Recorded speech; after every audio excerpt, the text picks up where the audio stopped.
for a year or 2 years, I'll just say, I'm not ready. I'm too busy. Bullshit. Excuses. And for those of you who are listening, maybe you have an idea. Maybe you have, a team of people. Maybe you want to do something. Don't procrastinate. Don't come up with excuses.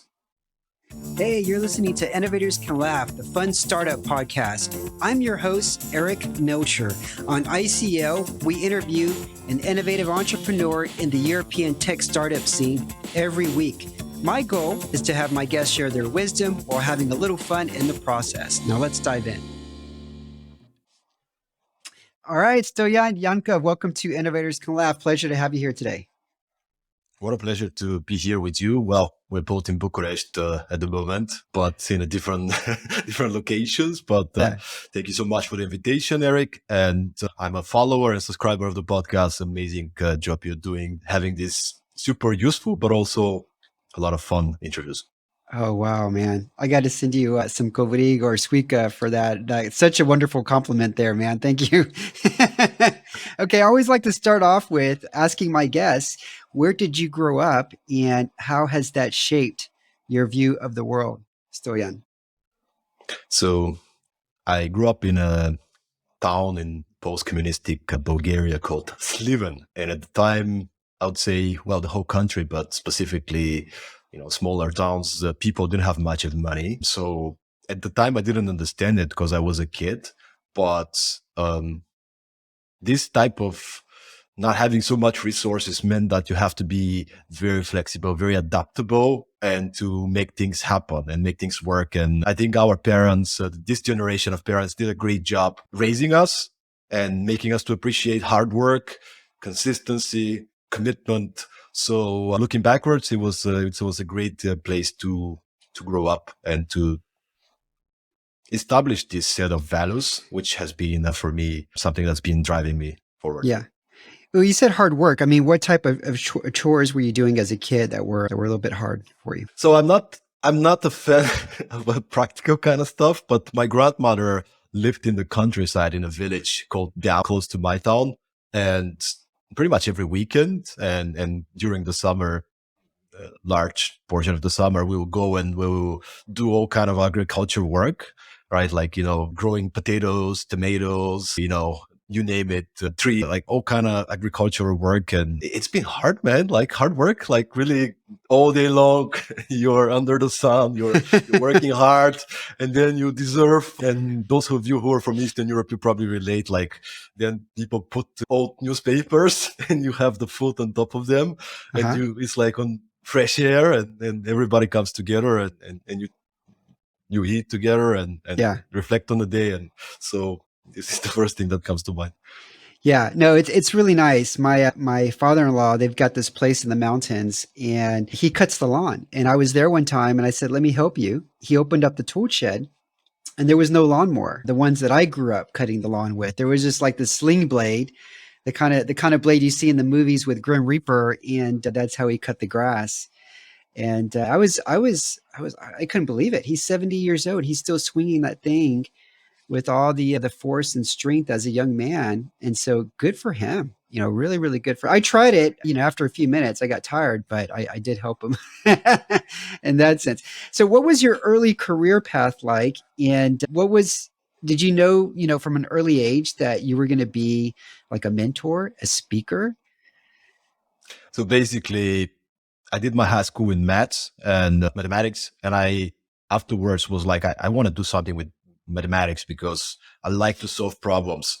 So I did my bachelor and my master's in finance. But what was interesting at the time was I started to be more self-aware and I understood I don't want to stand in front of 5 monitors and estimate financial returns for markets making banks richer. What I was really fascinated about it was making movies, producing videos.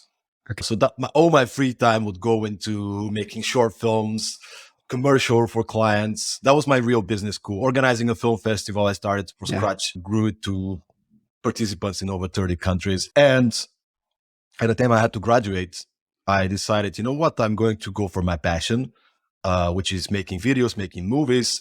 Long story short, I worked on somebody. I told them, you know what, I can do it better. Started my own video production company together with a Danish producer that was in Denmark. And that was the beginning of my entrepreneurial journey. I think it was around 5 quite challenging years, lots of good learnings, lots of great things that we've created, and also a lot of challenges and some bad decisions. Yeah. So at some point, I've always been fascinated about people, man. How can we motivate people? How can we get people to perform? And when you produce videos and movies, if anybody's listening who's in this kind of area, you probably know you're always behind time, you're always behind budget, you're always behind people. And you have to get things done. You know, clients have demands. So you have to be really good into defining what are the core priorities and making sure everybody from the team is motivated and takes ownership to get things done. So I got really fascinated about productivity, personal development, leadership. I'll be like one of these people, you call them seminar junkie, go to Tony Robbins events, personal development seminar, coaching academy. Yeah, let's sign up, right? So I did a coaching training in London, and I was like, you know what? I want to give it a try. So I got a few of my friends. I'm like, Uh-huh. hey, you want me to coach you? Initially it was, not going so well, but I learned. How did you And pitch? How did you pitch them? I mean, I'm sure it wasn't just like, "Hey, you want me to coach you," right? But I it was mean, pretty much that, man. No, it was it pretty much was. that. I had no idea. It was like, hey, I did this coaching training. Do you want me to coach you for free? And then you give me feedback and Uh-huh. testimonials. And they were like, yeah, sure. And there was one lady, a friend of mine. She was not coachable at all, but I was really pushing to help her to get somewhere. But she Uh-huh. didn't want to go anywhere. She was fine. So I learned that you need to work with people who are coachable, first of all, who are Uh-huh. in the frequency that they're willing to get coached. But then there were some other people that started finding jobs, and a lady found a job in BCG and she was dreaming about it for 5 years, but she had some internal obstacles. And with my help somehow, she leaped over the obstacles and found the confidence to actually apply and get prepared. She landed a job in BCG. People started finding relationships, moving to other countries. I'm like, oh man, this thing works. I love Uh-huh. this. Uh-huh. And you Okay. start receiving these messages, man, you changed my life, this happened, and it's really, really nice. Yeah, it's a high. It's a high. I can't imagine, but I think I all right, maybe I can imagine, people telling you you changed my life and you feel good about it. And so you want to go and do it again and maybe see if you can help somebody else. Now, before we actually get into the coaching part, because I am mesmerized on your route and getting there, on your journey and getting there, the making the films part. Okay. So were you doing everything in terms of like, okay, let me write the script. Let me bring the crew together, the production crew. Let me shoot the video. Let me work with the actors, let me edit the video. Like, what were you doing when you're saying I was making short videos? So my main role was being a producer, but in order to be a great producer, and for those of you who don't know what a producer is the guy in charge, the business person, the budget person, the guy who's managing everything. So it's more the administrative role, but you're the one that makes sure, as a leader, every person on the team is the right person, everything is in the right place, budget is being well spent. However, in order to be a great producer, you need to know everything. So I'll do everything initially: editing, directing, screenwriting, and sometimes when there was a small project, of course, you're having a lot of hats. And at some point, I specialize in being primarily a producer. At certain times, I'll do directing, and that was actually my biggest passion. Um, Mhm. I would usually do the producing because I was extremely good in producing. I couldn't find other people who were so good. There was many great directors, so everybody wants to be a director and work with actors Yeah. and so, but I'll do everything, man, initially, and then at Okay. some point, it's fascinating. This industry fascinating. There's so many moving particles, so much creativity. It's just, Yeah. yeah, there's so much passion in it. And Stoyan, you mentioned that when it comes to being a producer, right? Being in this industry, you have deadlines, you have budget, right? And you have investors and stakeholders that you've got to meet these deadlines, right? And there's a lot of moving parts. So, what were some things that you were putting into place to help you stay on track, to help you stay, you know, on the production schedule? You know, before you actually became this great mentor, what you are now, you went through this some sort of learning process, right? Some discovery process. And so, what were like some aha moments as a producer that felt like, okay, this is going to help me stay on budget. This is going to help me stay on track. What were some of those moments that you stumbled across? I think people are always looking for the magic pill, right? Like, what's the one strategy that's going to change my leadership or whatever? The truth is, if I can summarize it in one word, it's going to be consistency. For me, it would mean having conversations and clear expectations with people. Okay, if I bring a director on board, and by the way, in this industry, I will produce many commercials and you get people freelance based in a way. You don't have them in the team, but it's like, hey, we have a commercial with this company. Would you like to be the director? Here's what's expected from you. Here's how the timeline is. So my success was defined by how prepared I was in terms of defining the timelines, communicating clearly with everybody what's their roles and responsibilities, what's expected from them, Mm-hmm. and planning carefully each piece of the production. It's like, and you have to anticipate, like, for example, I have 3 shooting days. I have the budget for 3 shooting days. Okay. And we need to get a lot of shots done. So I'll sit down with the director, with the cinematographer, and we'll break down all the shots that they want to have filmed. And by the way, the shooting is usually one of the shortest parts of the project. You have a lot of pre-production. You have to build sets, find locations, find the equipment, get the right people on board, do the casting, all those kind of preparation things. But then we'll sit together and we'll be discussing, all right, guys, you want to have a spaceship. I don't think we have a budget for a spaceship. How about this scene? We hear the spaceship and the main character says that. So you're constantly negotiating with the creatives on the project. Uh-huh. You're the producer, right? Uh-huh. And you're the one that needs to say, no, this is great, but we can't afford that. It's not an important scene. Let's focus on the core things. And that director will say, yeah, but I want the spaceship. But your job is to take charge, to be extremely good in planning and time management, to Okay. break things down into the smallest detail. I'll have production plans for when we go on set for timed into every 5 or 10 minutes. Okay. And for each and every person, right? While we're shooting the scene, the rest of the team, these 3 people need to prepare the set, which is like 20 meters down the room, Yeah. and get it ready. So everything needs to be somehow connected so you can get the most out of the time that you have. Yeah. Yeah. Okay. And so during this time, you're also reading different books like by Tony Robbins and other gurus out there. Was there specifically like 1 or 2 books that you really, really enjoyed that kind of gave you this idea of like, hey, I can be a coach, and made you take that leap? Or maybe it wasn't even a book, maybe it was a mentor in person. I read hundreds and hundreds of books. I cannot name one specific book, but I would say there were 2 specific experiences that were very transformational for me. And one of them was, I don't think most people know about it, but there's a system from a guy from Uzbekistan called the system of Norbekov. That's his name. And I had an injury in my leg, and I used to be a football player, and I couldn't heal for some reason. I go to doctors, they say just time will heal it. And my mom signed me up for this course, self-healing and personal development. I'm like, Mom, come on, like self-healing, come on. It's Yeah. like, I did it, I already paid for it. You have to go. Okay. So I show up, man, and they tell us, all right, let's set the housekeeping, the expectations for this course. We need to stand like in a power pose, and you got to smile for 4 hours during the 10 days, 4 hours a day. You have to smile. And if you stop smiling, the teacher will say, you got to smile again. It's like, what is that, man? Why am I here? Right?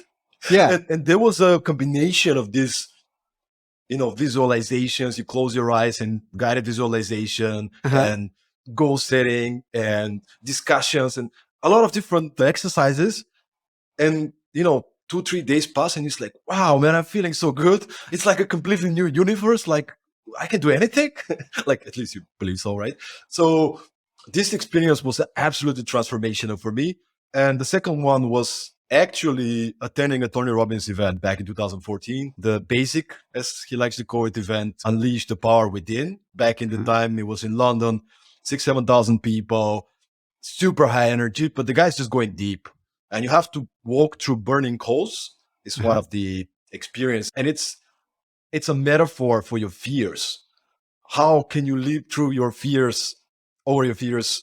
And it's not that scary afterward, like all these kind of things, right? So, but this event was extremely transformational for me. And I was like, I got to do that, man. This is what I got to do. You know, I love movies, but I want to be the person that's a trigger for other people to achieve their dreams, to build the businesses they want, to have the relationship they want. But I was afraid. Afraid. I was scared. Afraid of taking the leap to being that person. Okay. It was easy for me to do one-on-one coaching on Zoom or right, but being in front of people and being the coach, the speaker, who am I to be this? What if I fail? I didn't tell anybody, right? But I keep on telling all my friends, hey, I'm going to put up a workshop and it's going to be called Life is Like a Movie. So I'm going to take all my tools, all the things that I learned from producing videos and movies, and I'll help people to see themselves as the producer, the director, and the main character of their own movie. And people are like, yeah, this is cool. So I had this client, one-on-one client, amazing results he's achieved personally. And after one session, he's like, man, this was amazing. Thank you so much. I just wanted to, now that we're done with the session, how's life? How's everything? What happened to your workshop? How did people like it? I'm like, I was so busy, 17 video projects. He's like, dude, hold on. You helped me to achieve my goals, but you're not working on yours. You know what I'm going to do? I'm going to give you 30 days and you have to put up your first event. I'm like, okay. And if you don't do it, he was using, what you told him. He was using your words. Yeah. It was like, okay, if you don't deliver, you have to pay 500 pounds to an extreme feminist organization that hates men. Like, just to have some leverage, right? And I'm like, oh, okay. So I hang up the phone, put up an event on Facebook, invite tons of people. And it's like, now it's real, waiting list. And I was like, man, what do I do? What was the name of the event? And where was it at? It was called Life is Like a Movie. I invited, I think the room was for 60 people. Okay. So it was fully booked, 7 people waiting list, right? And I will just practice in front of my flatmate, in front of the mirror. And so the event comes, full room. I'm scared, but it's a 2-hour event? Is it an all-day event or just 2 hours or? It was like a 2-hour workshop. Okay. So it was a workshop, very interactive. So people talk to each other, which was good for me as a first event. So I do the event. It was okay. For a first event, people enjoyed themselves. At the end of the event, there's a girl from China who randomly found the event online. And she comes to me and she's like, so God, can I talk to you? I'm like, yeah. And she's like, oh my God, this is so, she told I'm somebody famous. I don't know. So she comes and we start talking and she's like, I just wanted to share with you. I come from this town in China where when I was growing up, when men were eating on the table, we had to wait and eat the leftovers on the floor with women and kids. And I'm 25 and I never made a decision for myself. If I have to decide on something, I call my mom and dad and I say, should I do this? Should I do that? Even for this event, I would call my parents and they told me to come. And when I get married, my husband's going to make a decision for me. And now I come to your event and you tell me that I can be the hero of my movie. I can be the leader of my life. Yeah. And I ask them to close their eyes at the end and visualize how they see themselves as being the producers of their own movies, right? Like lead them in this. So she said, I saw myself as a storyteller. I want to empower women in China to be their own leaders and show up for themselves. I'll be grateful for life. Thank you. And she hugs me, man. And she doesn't let go. She's just like, and I'm like, man, I just wanted to survive this. But who am I to let my fears to drive my decisions? For a year or 2 years, I'll just say, I'm not ready. I'm too busy. Bullshit. Excuses. And for those of you who are listening, Maybe you have an idea. Maybe you have, a team of people. Maybe you want to do something. Don't procrastinate. Don't come up with excuses. You don't have it figured out at the beginning, but you will.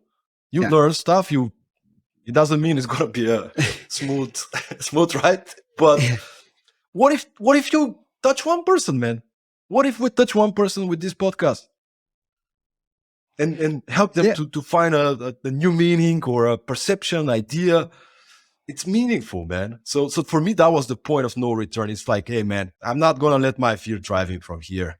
Yeah. So yeah. That's awesome. That's awesome. And when was this? Because fast forward, you've spoken into dozens of countries, you've done dozens of workshops. How far ago was this and where was it at, Stoyan? So that was Denmark, back 2016. I was still running my video production company. And yeah, man, it's been a journey. I've spoken to over, I think, 35 countries now. I'm traveling. I work with some of the leading companies. I've wrote a book together with the CEO of one of the leading startup acceleration programs in Europe called Startup Wise Guys. Amazing guys. You got to check them out. Yeah. And, sometimes you have these days, you wake up and you're like, why am I here? Having this imposter syndrome kind of thoughts, but then you receive feedback after a session, after a speech, after a workshop, and it's like, okay, I gotta keep moving. Now, when you work with these different teams, organizations, whether they're corporate or startups, what is some of the advice that you give them to help them boost their productivity? So in order to answer that, maybe I can give you a brief overview about the perform methodology. Yeah. Based on all the feedback I was getting early on with coaching founders, with working in organizations, doing workshops, having interviews with leaders and executives, and together with my co-author Cristobal, who's been investing in hundreds and hundreds of startup companies and coaching them, we wanted to make it simple for leaders to pay attention to their people, to their team, to the performance and the culture. So we created this methodology, which goes down to an acronym called PERFORM. How can we perform as a team consistently in the long run? So PERFORM stands for purpose and values. So why do we do what we do? Mm-hmm. Is everybody from the organization clear? What's the cause? What's the mission? What's the vision? Where do we want to be? What are the values? Who are we? How do we act? Is everybody living the values? And do we bring on board only people who are fitting this culture? So that's the purpose and values. Effective planning. How do we plan operationally? Strategically. How do we set goals? What methodology do we use? How often do we measure? How do we make sure everybody's on the same page? And as leaders, do we spend enough time coaching people to be great in their own time management and taking ownership? Roles and responsibilities. Everybody in large organizations, small organization, they know their title. I'm a head of marketing. I'm IT support. Yeah, but what do you do? What exactly do you do? Because the head of marketing in one company is going to do completely different things than the head of marketing in another company. What are your specific commitments? And are these commitments reflecting not just your strengths, what you're really good at, your skill set, your experience, but also the things you're passionate about?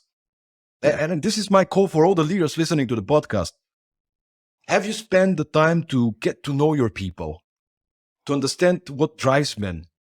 What do they love to do? Where do they want to develop? Because the likelihood of them performing, being driven, staying in the company for a longer time is going to be dependent on that. Okay? Focus and execution. The F of perform. You can plan, you can set goals, but it's about remaining focused on the few things that matter. And I also have a podcast. I have the pleasure, just like you, to talk to a lot of amazing people, great leaders and executives. They're not yes kind of people, man. Majority of them, no is their default. They start with the no. There's so many opportunities. There's so many shiny objects. Mm-hmm. So they have to remain, we as teams, as companies, as startups, we need to remain focused on the few things that we know are the highest priorities. Oh, yeah. So how do we stay focused and execute? Speed over perfection and overthinking. Okay. Yep. Optimal energy, the well-being, especially startups out there. We're running fast, but how do we ensure we have a proper support system? I burned out twice. It wasn't nice. One of these times I had to shut down for 2 months before I come back. It Mhm. was bad.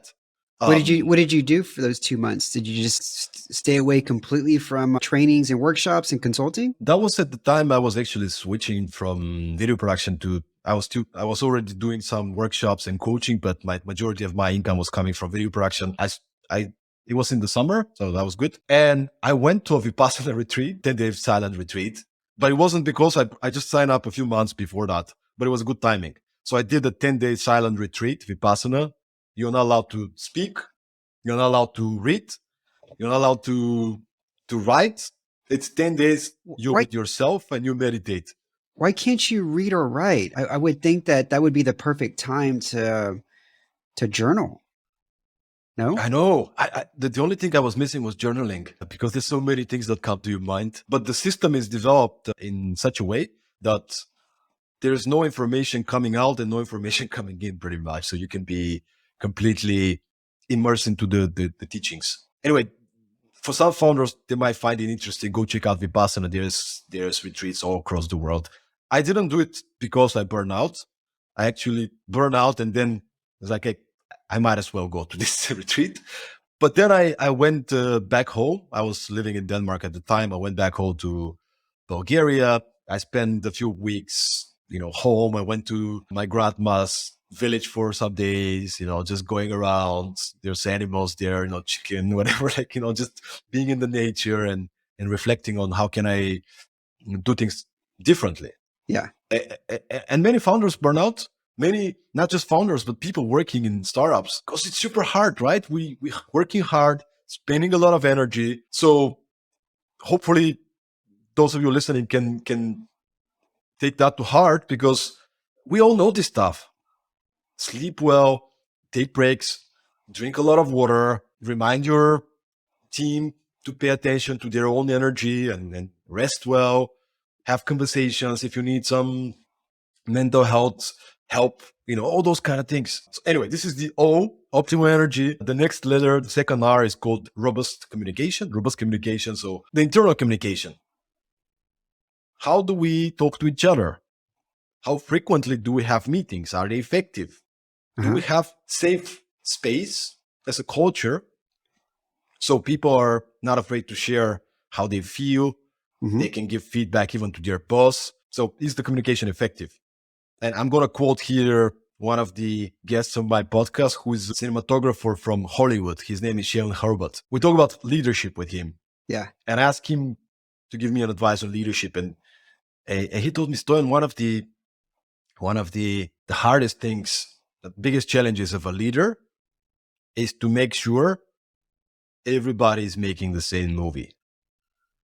Right? He had sometimes 250 people just in the camera department he needs to manage. He's like, how do I make sure that everybody's making the same movie instead of everybody making their own movies? Yeah.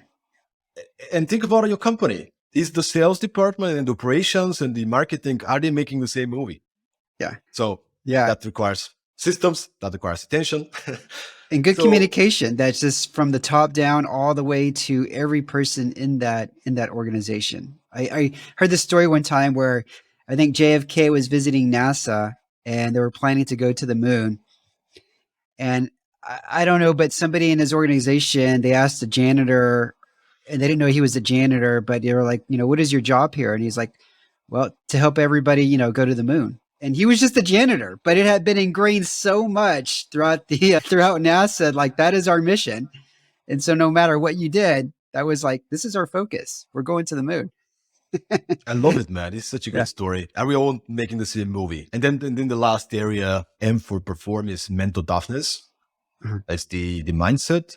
And it's our capability to navigate uncertainty, to navigate crisis, to navigate when things are not going by plan pretty much, which is in many companies every day, right? When you're an entrepreneur, you can have the greatest plan ever, but there's going to be things that you didn't predict. And, like COVID. Like COVID.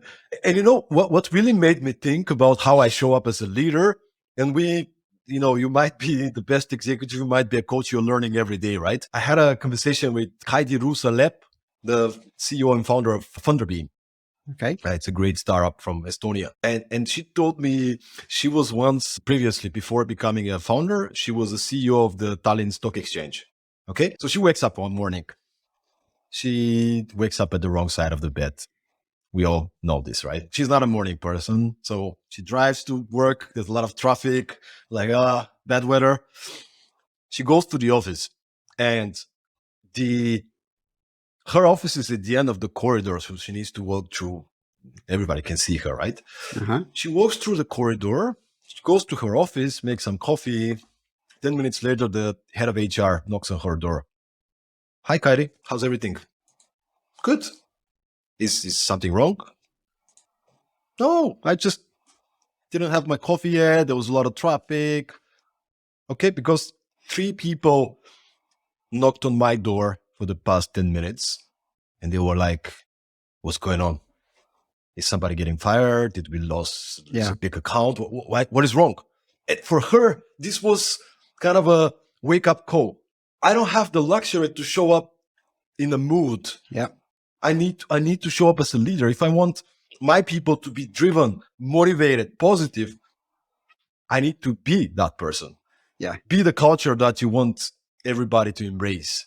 Yeah. So for me, it was really like, oh man, how am I showing up, Absolutely. I mean, it reminds me of a quote that I heard by Napoleon. He said something like, all my generals, their primary job is to always appear confident, even when they're scared shitless or something like that, but to always give that confident presence. I love it, man. And just to add here is, it doesn't mean, trick people, lie to people. Everything is fine. No, you can be confident. You can show up confident and calm and share with people. All right, guys, let me share with you. Yeah. We had a challenge coming here. This is what happened, but let's get together. Let's work on it. Let's get it done. Right? That's what people want to hear. Yeah. But not like getting into a victim of like, oh my God, this happened. Like, no, you don't have the luxury as a leader, as a founder. Yeah. Yeah. Yeah, no, you don't. Even as a parent, you don't have the luxury of appearing weak in front of your kids, too. I'm remembering a story where my son and I, we went down like this little ski, this snow sled. And, I'm from Texas. I never really saw snow. So when we moved to Romania, we got to do all these fun things, like go down sled for the first time together. My wife warned me. She goes, hey, those things go pretty fast. And I'm like, they don't look that fast. Well, we were picking up speed going downhill, and, we hit this bump, and we like flew off the sled, I don't know, like 10 feet, and I land, and I'm hurting pretty bad.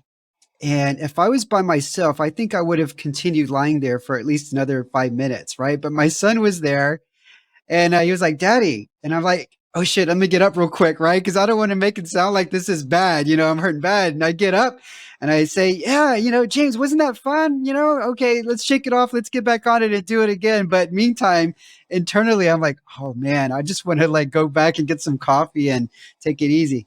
But yeah, it's the CEO, founder of a company. They really do not know. Maybe they do if they had some experience, but they do not know just their behavior and their attitude. It really makes the difference of the entire culture in an organization. Having worked at organizations with 3, 4, 500,000 different people, the top down, it makes such a difference. How people treat one another, whether or not they're friendly to other colleagues or coworkers. A lot of it comes down, does that CEO, does he walk around? Does he smile? Does he talk to the people? Does he have this really sincerity of wanting to go get to know people? Or vice versa, is that guy a complete asshole? Does he just care about the numbers? Does he just care about hitting the revenue targets? Is he all business and no friendship, no kindness whatsoever? And unfortunately, for a lot of people who are just coming out from school, never really worked at many different places or organizations in their careers, a lot of how they act and how they perform at a job comes down to the leaders that they worked for in their 20s. And it's really, really unfortunate to start off an organization and work for a leader like that, because In most cases, if you stay working for a leader like that after several years, it's really hard to change that mentality because you think this is how people are supposed to act. They have no examples of other people. They really don't. It's like, no, no. Unfortunately for you, that's the only example that you have, right? And I've witnessed that time and time again, and it's a shame, but it's a good thing when companies do recognize that maybe we should bring somebody in to talk about culture, to talk about, leadership, to talk about productivity. So, before we wrap this up, I guess the one question for you is, when you talk about culture within organizations, like, what is the take home? What is like the one action that you give organizations to try to implement, right? Hmm. Because it's great that they come to a workshop and they get to hear you speak for, a few hours or maybe even the entire day, right? But there is something that you want them to take away. And what is that one thing, or maybe it's more than one thing, Stoyan? Eric, I think you actually summarized it already. For me, one of the objectives is to really get leaders to buy into the idea that caring for people, putting people first, investing in culture is not only the right thing to do, but is actually good for their bottom line in the long run. Because they need to justify it, right? It's like, Yeah. okay, yeah, cool, let's do something for the okay, but if I take it to heart that I need to build a great culture, it needs to be having these two core pillars. Number one, productivity. We need to get things done. People need to be committed. We need to hit goals and milestones and produce business results, create structures and systems and operations. The thing that you said most people learn when they're, in their 20. Okay, but we also need to prioritize the second pillar, people. We need to create space for the people factor. We need to pay attention to this. We need to create activities. We need to make a culture where people are feeling at home and they're listened to and cared for. And this is hard. So this would be the two pillars as an objective that I want people to buy into, leaders to buy into. And then you have a chance. And of course, as an external, I have a lot more power because I'm not their manager. I'm an external consultant. Mhm. So they're more likely to listen to me, the employees, the teams, because I'm the expert. So if there is the willingness, we can actually start making a change, a transformation in the culture. Okay. Okay. All right. We're going to get into some fun questions in just a second, Okay. but I do want to ask you, what's next for you personally, Stoyan?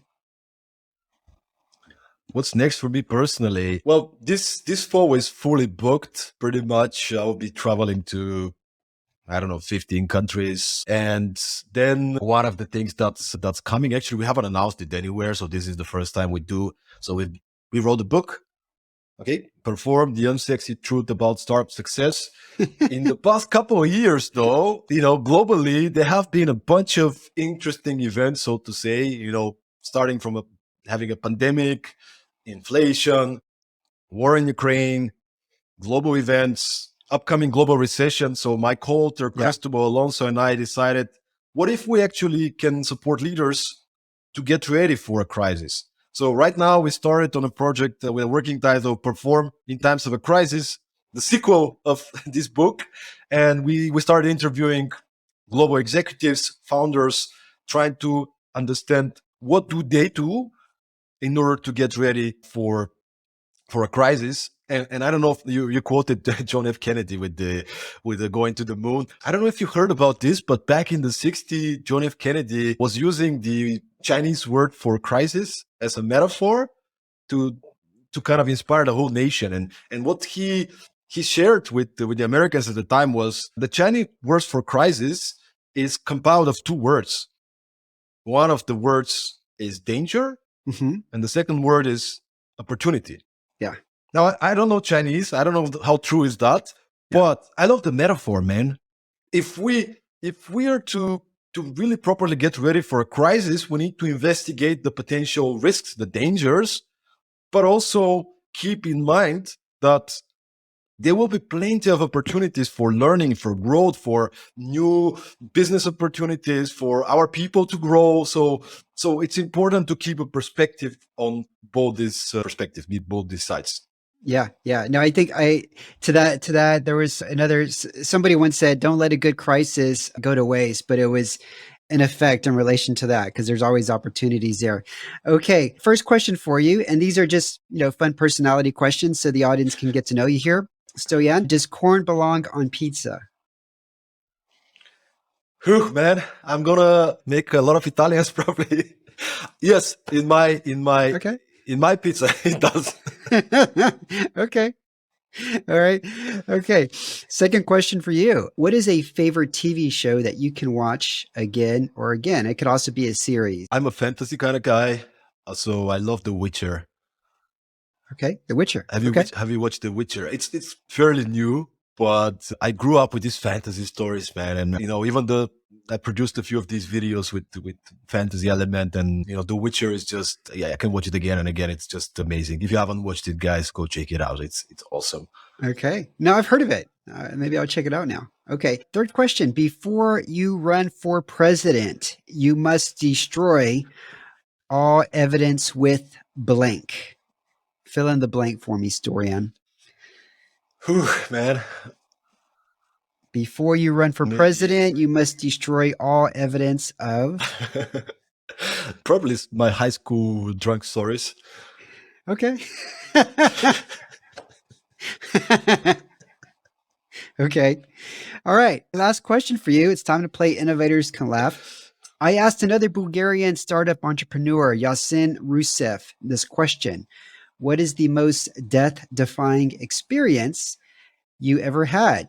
I'm going to give you 4 choices here. Let's see if you can correctly guess the right one. A, driving 170 miles per hour with a Formula One driver. B, surfing. C, bungee jumping. Or D, snowboarding. I'll go for the bungee. Okay. Good choice. That was it, actually. Bungee jumping. Yeah. Ooh. All right. All right. Pretty good. Pretty good there. Okay, Stoyan, this has been a pleasure having you on Innovators Can Laugh. For everybody listening, I will include links to the show in the show notes. Stoyan, where can people learn more about you? So everybody listening, thank you so much for being here. And if you haven't subscribed to this podcast, make sure to do it. I'm a big fan. I'm following. So much good stuff here. Where could people find me? You can go to stoyanyankov.com, myname.com. You can find me on LinkedIn, Instagram. You can check out my podcast, Productivity Mastery. And if you're interested in topics of performance and culture, you can check out our book, Perform: The Unsexy Truth About Startup Success. So it's been a great pleasure, and I'm very honored and grateful to be here with you, Eric. Thank you so much for the invitation. No, thank you for coming on here. And for everybody listening, stay tuned next week as we will have another Bulgarian entrepreneur on the show. If you enjoy this, tell others about it. I don't pay for any ads, so word of mouth helps the community grow. I'd really appreciate it. And keep hustling out there. This is Eric signing off. Cheers.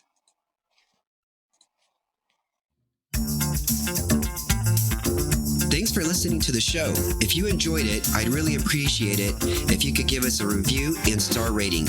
Also, don't forget to sign up for the ICO newsletter at innovatorscanlaugh.com, where you can get the bio and details of each guest. Thanks.